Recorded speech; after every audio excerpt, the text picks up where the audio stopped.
Hepinize merhaba arkadaşlar. Bugün mikrofondan az ses geliyor. Niye geliyor onu söyleyeceğim. Şimdi ilk öncelikle bunu çözmek için bakın şurada mikrofon işareti var ya.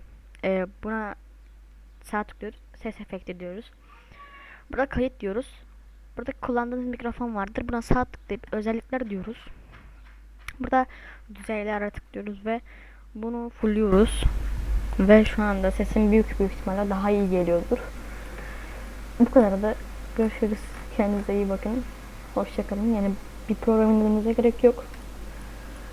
Arkadaşlar eğer yoksa bakın şurada ses efekti, kayıt, özellikler, düzeyler. Eğer bu yoksa bende var bilmiyorum. Belki sizde olmaz. Buradan Realtek işte Audio Driver bakın.